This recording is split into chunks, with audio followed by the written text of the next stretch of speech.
So hi guys, welcome back to new videos. చూస్తున్నారుగా, ఇది మన దుల్పేటలో గణేష్ని అయితే తయారు చేస్తున్నారు. సో నాకైతే చాలా క్రేజీగా అనిపించింది. సో ఈ గణేషుడు అయితే చాలా ఎక్సలెంట్గా ఉన్నాడు అనిపించింది. సో చూస్తుంటే చాలా భాయ్ కిतना ఫీట్ रहता है भाई ये గణేష్? 20 ఫీట్. సో 20 ఫీట్ అనమాట. సో నాకైతే చాలా క్రేజీగా అనిపించింది. సో ఇంకా దీనికి ఫినిషింగ్ వర్క్ అనేది జరగలేదు. సో ఇప్పుడు షైనింగ్ అనేది జరుగుతుంది. సో నీట్గా బ్రష్ చేస్తున్నారు టోటల్గా. సో వర్క్ అనేది చాలా అంటే చాలా స్పీడ్గా జరుగుతుంది భయ్య. నాకైతే వేరే ఇంకా మనకు పండుగకి ఇంకా మహా అంటే 89 డేస్ నియర్లీ అయితే ఉన్నాము.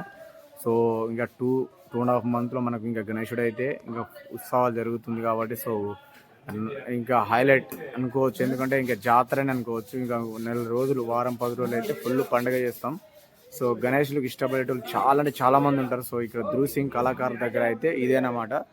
సో చూస్తున్నారు కదా, సో ఇక్కడ వర్క్ అనేది జరుగుతూనే ఉంది. సో మా గణేశుడు అయితే వేరే లెవెల్, నిజంగా చెప్తున్నా. గణేశుడు ఈ ఫినిషింగ్ చూస్తుంటే, ఇంకా ఫినిషింగ్ అయిన తర్వాత ఇంకా షైనింగ్ అనేది చాలా బాగుంటుంది. సో ఇంకా బ్రష్ అనేది జరుగుతున్న తర్వాత, సో బ్రషింగ్ ఇలా ఫినిషింగ్ అయిన తర్వాత ఇంకా షైనింగ్ అనేది ఎక్కువ ఉంటుంది గణేశుడిది.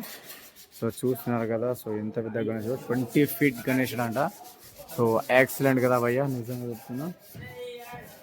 సో ఇంకా మనకు ఇటు సైడ్ వచ్చేసి మనకు మట్టి గణేశుడు చూసాము ఇంతకుముందు వీడియోలో. సో మట్టి గణేశుడు ఈ రేంజ్లో అయితే ఉన్నాడు. సో మనం మట్టి గణేశుడు ఇంకొకసారిగా చూపించుకున్నాం, దానికి ఏం ప్రాబ్లం లేదు.